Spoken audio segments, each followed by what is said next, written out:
और इस बुलेटिन में बात होगी उत्तराखंड की खबरों की। नैनीताल में श्री हनुमान जन्मोत्सव 2026 हर्षोल्लास से मनाया गया, जहां पर प्रसिद्ध संकट मोचन मंदिर में मुख्यमंत्री पुष्कर सिंह धामी ने पूजा अर्चना कर भक्तों के साथ में दर्शन किए। मंदिरों में विशेष श्रृंगार, भजनों के साथ हनुमान चालीसा का पाठ, सुंदरकांड और भंडारे का आयोजन भी किया गया। इस मौके पर बड़ी संख्या में श्रद्धालु मौजूद थे और पूरा धाम भक्ति, आस्था और उत्साह से सराबोर रहा। तो ये तस्वीरें श्री हनुमान जन्मोत्सव की, और उत्तराखंड में भी जगह जगह पर हनुमान जन्मोत्सव बड़े ही धूमधाम के साथ में मनाया गया। और उत्तराखंड के मुख्यमंत्री पुष्कर सिंह धामी जो खुद जो है हनुमान जन्मोत्सव 2026 के अवसर पर शामिल होते हैं, पूजा अर्चना करते हुए दिखाई देते हैं। तो लगातार तस्वीरें आपको दिखा रहे हैं। मंदिरों में श्रृंगार हुआ है, साज सज्जा हुई है, सुंदरकांड का आयोजन किया गया है, जगह जगह पर हनुमान चालीसा चल रही है। तो भक्ति, शक्ति और साहस के प्रतीक बजरंग बली का जन्मोत्सव बड़े ही धूमधाम के साथ में मनाया जा रहा है। अयोध्या में भव्य और दिव्य बाबा विश्वनाथ का काशी में फोटो, ऐसे काम जिसके बारे में मैं सोचता भी नहीं था। अगर आप सब लोगों में से कोई काशी गया होगा तो पहले आपने देखा होगा कि कोई अगर महादेव का भक्त यदि महादेव जी को गंगा जी का जल अर्पित करना चाहता था, जलाभिषेक करना चाहता था, तो उसको बड़ी परेशानी होती थी, बहुत लंबा रास्ता होता था। और हमारे प्रधानमंत्री मोदी जी बाबा के अनन्य भक्त हैं और उनके नेतृत्व में आज बाबा विश्वनाथ ने काशी कॉरिडोर बन गया, जिसमें आज एक साथ लाखों भक्त माँ गंगा का स्नान, माँ गंगा में जाकर स्नान भी करते हैं और भगवान विश्वनाथ जी को गंगा जी का जल अर्पित करते हैं। महाकाल में देवभूमि उत्तराखंड में 2013 में बड़ी आपदा केदारनाथ को मार और वो पूरा प्रांगण क्षतिग्रस्त हो गया था, तहस नहस हो गया। और बाबा ने अपने अनन्य भक्त देहरादून में मुख्यमंत्री पुष्कर सिंह धामी ने अपने शासकीय आवास पर श्री केदारनाथ धाम के परम पूज्य रावल श्री श्री श्री 1008 भीमा शंकर लिंग जी का स्वागत और अभिनंदन किया और उनका आशीर्वाद प्राप्त किया। इस मौके पर दोनों के बीच विभिन्न आध्यात्मिक विषयों पर चर्चा हुई। साथ ही श्री केदारनाथ धाम में चल रहे पुनर्निर्माण कार्यों और आगामी 4 धाम यात्रा की तैयारियों को लेकर भी विचार विमर्श किया गया। मुख्यमंत्री धामी ने कहा, 4 धाम यात्रा उत्तराखंड की आस्था और पर्यटन से जुड़ी महत्वपूर्ण परंपरा है और इसे सुव्यवस्थित और सुरक्षित बनाने के लिए सरकार लगातार प्रयास भी कर रही है। तो मुख्यमंत्री पुष्कर सिंह धामी ने रावल भीमा शंकर लिंग जी का स्वागत किया है। तस्वीरें आप देख लीजिए, आशीर्वाद लेते हुए भी वो दिखाई देते हैं और बातचीत भी यहाँ पर होती है। देहरादून की तस्वीरें, अलग अलग तस्वीरें आप तक पहुँचा रहे हैं।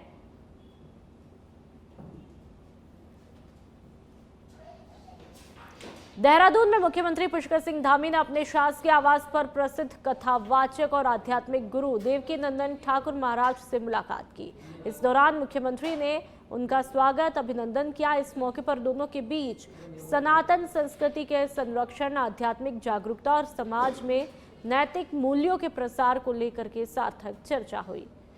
और ये तस्वीरें आप देख लीजिए, उत्तराखंड के मुख्यमंत्री पुष्कर सिंह धामी की तस्वीर और देवकीनंदन ठाकुर से मुलाकात होती हुई ये तस्वीरें। शासकीय आवास पर उनका अभिनंदन किया गया, स्वागत किया गया। सनातन संस्कृति संरक्षण पर चर्चा भी यहाँ पर की जाती है।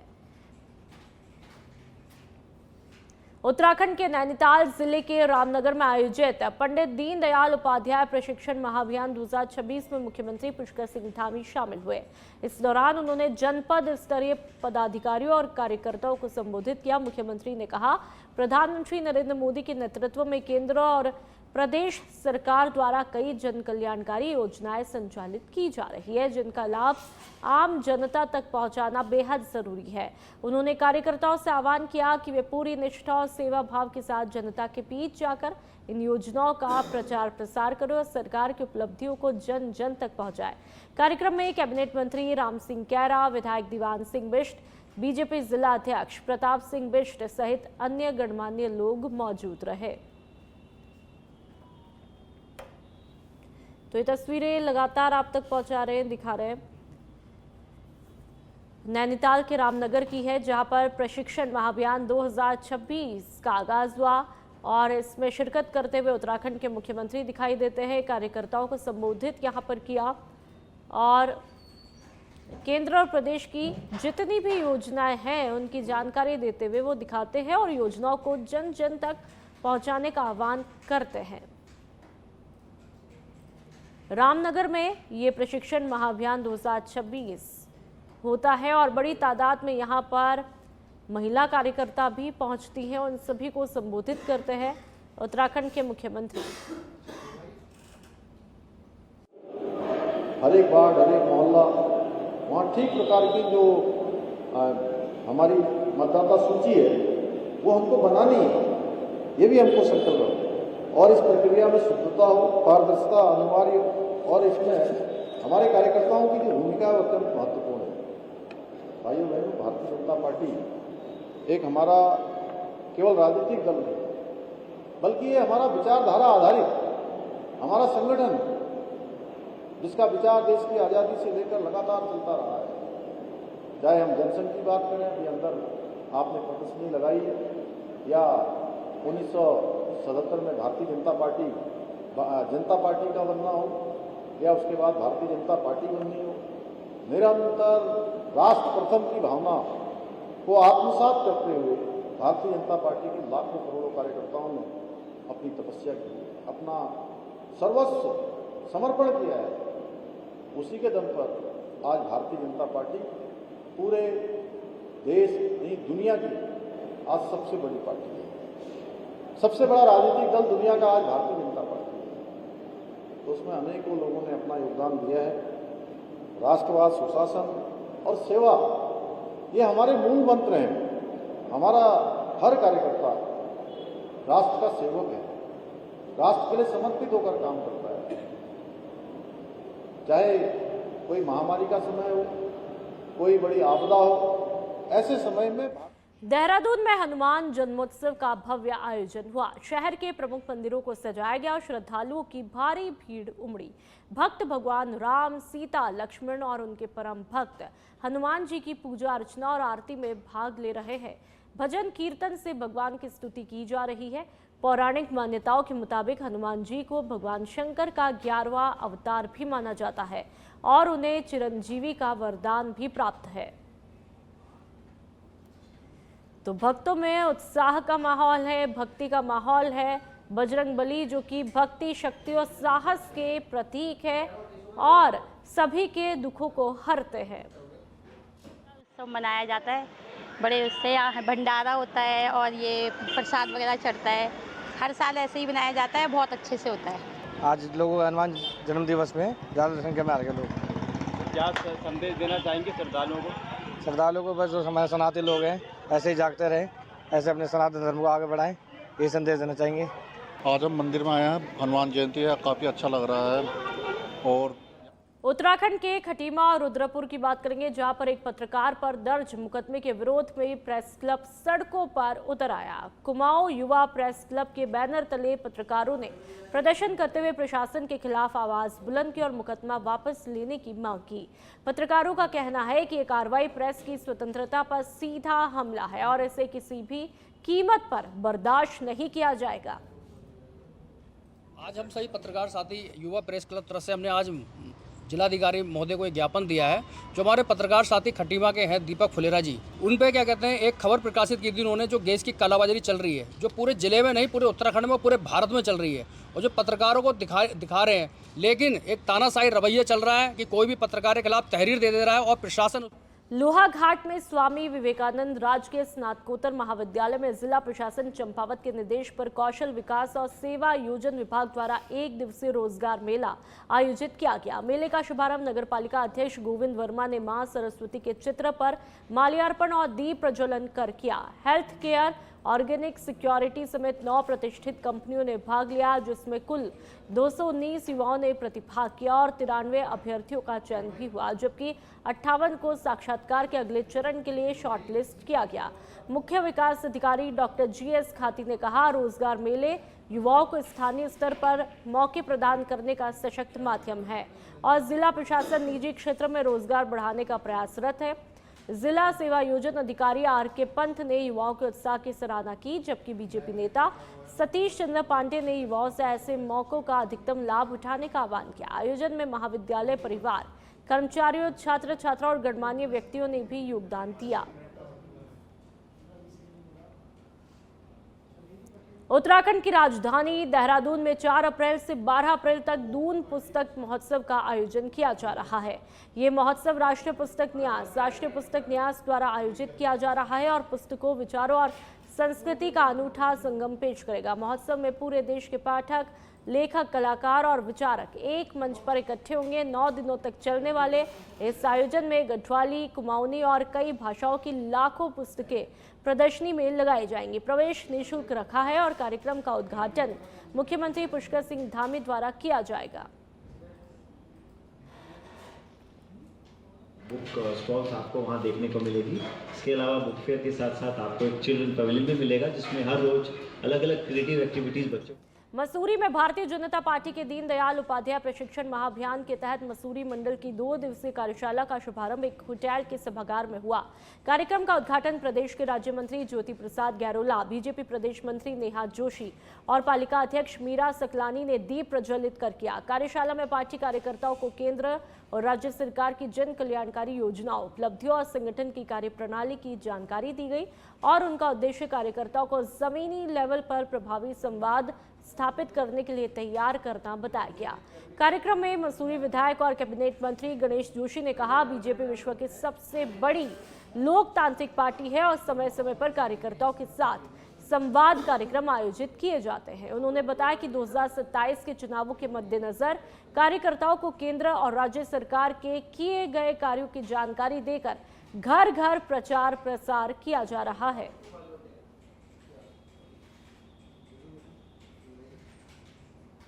तो लगातार तस्वीरें हम आपको दिखा रहे हैं। कार्यशाला का शुभारंभ हुआ। कार्यशाला में पार्टी कार्यकर्ताओं को केंद्र में रखा गया राज्य सरकार की जन कल्याणकारी योजनाओं की जानकारी जो है वो पहुंचाई गई है। कार्यकर्ताओं को गहनता के साथ में समझाया गया और बीजेपी का ये प्रशिक्षण अभियान बेहद महत्वपूर्ण रहा। तो आप देख सकते हैं बीजेपी के कई कार्यकर्ता इस प्रशिक्षण का हिस्सा बनने के लिए पहुंचते हैं। राज्य सरकार की जन कल्याणकारी योजनाओं के बारे में, उपलब्धियों के बारे में यहाँ पर जानकारी दी गई और सभी गहनता से सुनते हुए, समझते हुए दिखाई देते हैं। 2 दिवसीय कार्यशाला है ये, जो कि बेहद महत्वपूर्ण है। प्रशिक्षण महाअभियान पूरे देश में चल रहा है। आज मसूरी विधानसभा में मसूरी मंडल का प्रशिक्षण अभियान कल से यहाँ पर चल रहा है, जिसमें कई विषयों की जानकारी हमारे कार्यकर्ताओं को दी गई है, क्योंकि हम 2027 के चुनाव में जाने वाले हैं। पार्टी के कार्यक्रमों को किस प्रकार जनता तक ले जाएं और हमारी केंद्र की सरकार ने और प्रदेश की सरकार ने जो काम यहाँ की जनता के लिए किए हैं, उनकी विषयवार जानकारी कार्यकर्ताओं को दी जाएगी। और अनुशासन ये हमारी पार्टी का एक बहुत बड़ा। देहरादून में मुख्यमंत्री पुष्कर सिंह धामी ने राज्य के विभिन्न विकास कार्यों के लिए कुल 53.56 करोड़ रुपए की वित्तीय स्वीकृति प्रदान की है, जिसमें नगरीय अवस्थापना, सड़कों का विकास, विद्युत आपूर्ति, चमोली में आपदा से क्षतिग्रस्त संपत्तियों का पुनर्निर्माण, डिजिटल फॉरेंसिक लैब की स्थापना और डॉक्टर भीमराव अंबेडकर की प्रतिमा और स्मृति द्वार निर्माण शामिल है। देहरादून सिटी मोबिलिटी प्लान के 6 कार्यों के लिए 33.45 करोड़ रुपए स्वीकृत भी किए गए हैं। तो वहीं नेशनल फॉरेंसिक साइंस यूनिवर्सिटी के माध्यम से डिजिटल फॉरेंसिक लैब स्थापना के लिए 11.27 करोड़ रुपए मंजूर हुए हैं। चमोली में आपदा प्रभावित 85 आवासीय भवनों और 17 मृतकों के आश्रितों के लिए 2 करोड़ रुपए राहत राशि स्वीकृत की गई है। इसके अलावा हरिद्वार के झबरेड़ा में अंबेडकर प्रतिमा, चंपावत में विद्युत आपूर्ति और सड़क निर्माण और अल्मोड़ा में बिजली के पोल और स्वर्गीय सुरेंद्र सिंह जीना स्मृति द्वार निर्माण के लिए भी धनराशि मंजूर की गई है। तो ये तस्वीरें लगातार आपको दिखा रहे हैं। डिजिटल फॉरेंसिक लैब के लिए बजट आवंटित यहां पर किया गया है और डॉक्टर भीमराव अंबेडकर प्रतिमा के लिए भी बजट आवंटित किया है। तस्वीरें देहरादून की है।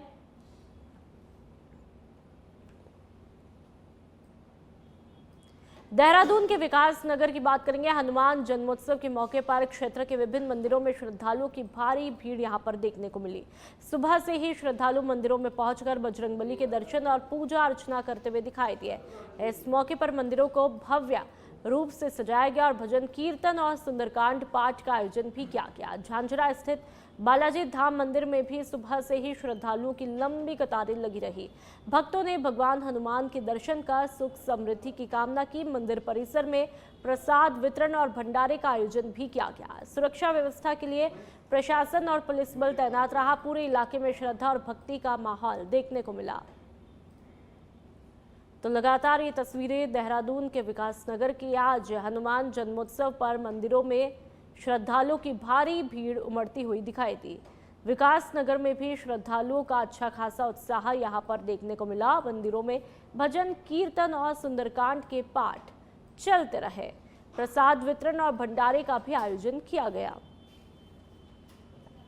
देहरादून की बात करेंगे। देहरादून में पुलिस महकमे में बड़ा फेरबदल हुआ है। 3 थानाध्यक्ष समेत 30 अधिकारियों की तबादले हुए। आधी रात जारी हुई ट्रांसफर सूची। कानून व्यवस्था मजबूत करने के लिए बड़ा फैसला लिया गया। पुलिस विभाग में हलचल मची। नए अधिकारियों को जल्द कार्यभार संभालने के निर्देश जारी हुए। तो पुलिस महकमे में देहरादून में बड़ा फेरबदल हुआ है। 3 थानाध्यक्ष समेत 30 अधिकारियों के तबादले किए गए और आधी रात को ट्रांसफर सूची जारी हुई। तो ये सूची की तस्वीरें आपके सामने। देहरादून में पुलिस महकमे में भारी और बड़ा फेरबदल यहां पर हुआ। एक एक करके तमाम नाम आप इस सूची में देख सकते हैं। देर रात ये सूची जारी हुई, ट्रांसफर की ये सूची। मसूरी की बात करेंगे। पूर्व नगर पालिका अध्यक्ष अनुज गुप्ता ने प्रेस वार्ता कर नगर पालिका के फैसलों पर तीखा हमला बोला। उन्होंने कहा, पर्यटन नगरी में पहले से ही पार्किंग की भारी कमी है। ऐसे में एकमात्र पार्किंग स्थल पर वेंडर जोन बनाना पर्यटकों और स्थानीय लोगों के लिए बड़ी परेशानी खड़ी करेगा। उन्होंने आरोप लगाया कि नगर पालिका द्वारा डिग्री कॉलेज की भूमि पर प्लॉटिंग कर अपने चहेतों को लाभ पहुंचाने की कोशिश की गई और इस दौरान संरक्षित प्रजाति के पेड़ों की कटाई भी की गई। इस मामले में उच्च न्यायालय में याचिका दायर होने के बाद कोर्ट ने नगर पालिका को फटकार लगाते हुए जवाब मांगा, जिससे मामला और तूल पकड़ता जा रहा है।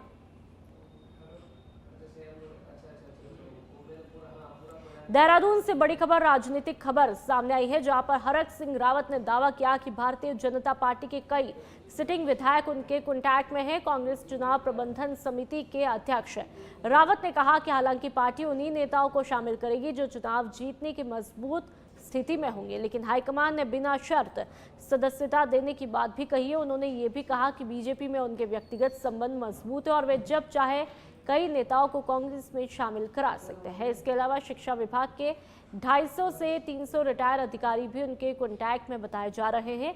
आगामी उत्तराखंड विधानसभा चुनाव को देखते हुए प्रदेश में राजनीतिक गतिविधियां तेज हुई है। जहां एक तरफ दल बदल का सिलसिला जारी है, तो वहीं सभी पार्टियां संगठन को मजबूत करने में जुटी है।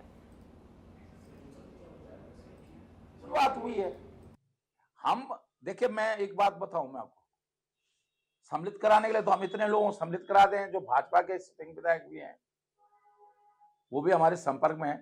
लेकिन अब हम ये देख रहे हैं, माना मैं उदाहरण नहीं दूंगा, नाम नहीं लूंगा, माना एक विधानसभा हम देख रहे हैं, ये सिटिंग विधायक है, अगर ये भाजपा इसको माना टिकट नहीं देती है या हम इसको अपने यहाँ सम्मिलित कर लेते हैं, पहली टिकट दे न दे भाजपा, हमने इसको सम्मिलित कर लिया, हम उसके आंकलन कर रहे हैं कि वो वहां जीतने की स्थिति में है कि नहीं। पता लगा जो है हमने ज्वाइन करा लिया, अब वो भाजपा से भी जीतने की स्थिति में नहीं है और हमारे यहाँ भी जीतने की स्थिति में नहीं है, तो ऐसे ज्वाइन कराने से क्या होना है। तो हम अब इस समय हर व्यक्ति को अगर अभी तो हालांकि उत्तराखंड हाईकोर्ट ने मसूरी नगरपालिका द्वारा बिना वन विभाग की अनुमति एमपीजी कॉलेज की भूमि पर सड़क और खेल मैदान निर्माण के लिए बांझ के पेड़ काटे जाने के मामले में सख्त रुख अख्तियार किया है। जनहित याचिका पर सुनवाई करते हुए कोर्ट ने क्षेत्र में किसी भी प्रकार के पेड़ कटान पर रोक लगा दी और नगरपालिका, राज्य सरकार और वन विभाग से 4 सप्ताह के भीतर जवाब भी मांगा है। ये याचिका छात्र संघ अध्यक्ष और पर्यावरण प्रेमी प्रवेश राणा द्वारा दायर की गई थी, जिसमें आरोप लगाया कि बिना अनुमति बहुमूल्य पेड़ों की कटाई की गई। सुनवाई के दौरान प्रस्तुत साक्ष्यों के आधार पर कोर्ट ने नाराजगी जताते हुए कार्रवाई की, जिसे याचिकाकर्ताओं ने युवाओं और छात्रों की जीत बताया है। जो रिपोर्ट हमारे माननीय उच्च न्यायालय इसमें ये मामला पारित किया था और आज ही उसकी सुनवाई जो कि माननीय उच्च न्यायालय, सबसे पहले बहुत बहुत धन्यवाद करता हूँ कैसे उन्होंने मसूरी नगर पालिका अध्यक्षा और पूरे पैनल जो उनका है उसके मुंह पे तमाचा मारते हुए एक जो ने कथन दिया है कि वहां पर जो एमपीजी कॉलेज की भूमि है उस पर आप कैसे अवैध निर्माण कर सकते हैं, कैसे आपने पेड़ काट दिए। तो निश्चित रूप से ये पूरे मसूरी के युवाओं की जीत है, ये सिर्फ प्रवेश राणा की जीत नहीं, पूरे मसूरी की युवाओं की जीत है। और कैसे माननीय उच्च न्यायालय ने हमारी एमपीजी कॉलेज की भूमि को, क्योंकि संरक्षित भूमि है, उसको बचाने का काम किया है। और आगे भी मैं माननीय उच्च न्यायालय का धन्यवाद करता हूँ कि आगे भी आप हमारा साथ ऐसे देते रहेंगे। माननीय न्यायालय के द्वारा जो ऑर्डर्स आए हैं उससे स्पष्ट है कि झूठ कौन बोल रहा है। पहले भी उनके द्वारा माननीय अध्यक्ष द्वारा कहा गया है कि प्रवेश राणा झूठ बोल रहा है, तो अब तो उच्च न्यायालय जी ने बोल दिया है कि प्रवेश राणा सही और माननीय अध्यक्ष बिल्कुल गलत है। तो ये झूठ। और आप खटीमा से बड़ी खबर, प्रतिबंधित मांस ले जाने की सूचना पर टोल प्लाजा पर बवाल खड़ा हुआ है। स्थानीय हिंदुवादी संगठनों के कार्यकर्ताओं ने एक कैंटर को घेर लिया और उग्र भीड़ ने चालक के साथ में मारपीट करते हुए वाहन में तोड़फोड़ की। सूचना मिलने पर तहसीलदार वीरेंद्र सजवान, नगरपालिका ईओ प्रियंका आर्य, झनकट चौकी प्रभारी अशोक कांडपाल सहित भारी पुलिस बल मौके पर पहुंचा और हालात को काबू में किया।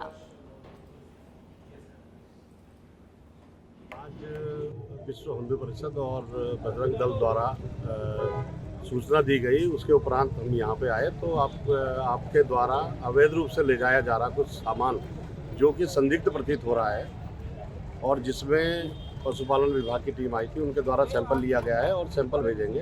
प्रथम दृष्टता जो है ये अवैध रूप से कोई पशुओं की ही चर्बी या अन्य जो उनके डिस्ट्रॉय होता है वही प्रतीत हो रहा है।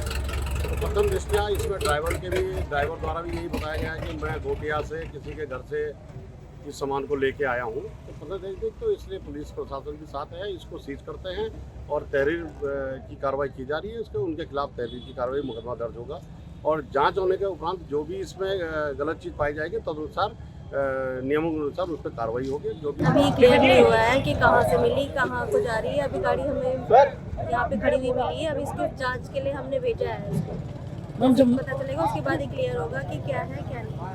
मैम, नगर संगीन विषय स्लाटर हाउस अभी चालू ही नहीं हुआ है। स्लाटर हाउस पर अभी वर्क ऑर्डर भी जारी नहीं किया गया है नगर पालिका खटीमा से। तो गाड़ी वाला कह रहा है कि नगर पालिका क्षेत्र में घोटिया से भर के लाया, तो क्या कहेंगे? अभी हमारे संज्ञान में नहीं है। 4 बजे मेरे पास पुलिस विभाग से फ़ोन आया था कि ऐसे करके इन्होंने एक गाड़ी यहाँ पकड़ी है, इसमें केवल कुछ 150 या 160 कंटेनर है, उसमें चर्बी भरी हुई है, सिर्फ चर्बी है, मांस नहीं है और स्किन वगैरह भी नहीं है। तो फिलहाल जो भी नियमानुसार कार्रवाई है सैंपलिंग की वो मेरे द्वारा की गई है और सैंपल लेके मैंने पुलिस विभाग को सौंप दिया। सैंपल जांच के लिए वैसे ऋषिकेश जाता है इसके लिए बेसिकली, लेकिन पुलिस विभाग वाले कह रहे हैं कि वहाँ जांच शायद इसकी फैट की नहीं हो पाती है। अच्छा। और तो ये आगरा भेजेंगे, मैं बता रहा हूँ कि हमारा काम सैंपलिंग बस केवल आपके द्वारा सैंपलिंग करना, जाँच के लिए पुलिस विभाग ही भेजता है।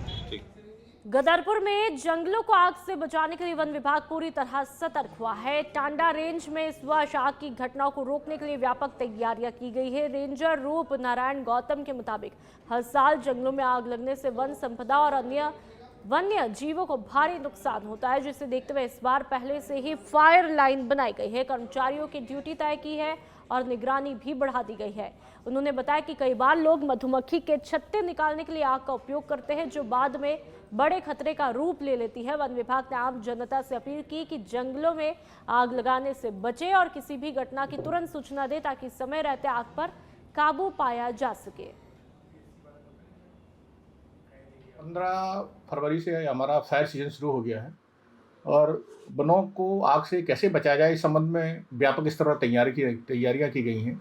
आप देख रहे होंगे पूरे जो वन मार्ग हैं, वन मोटर मार्ग हैं, इनको चारों तरफ फायर लाइनें काटी गई हैं और पर डे ड्रिल हो रही है। जो पत्तियां गिर रही हैं उसको जलाया जा रहा है।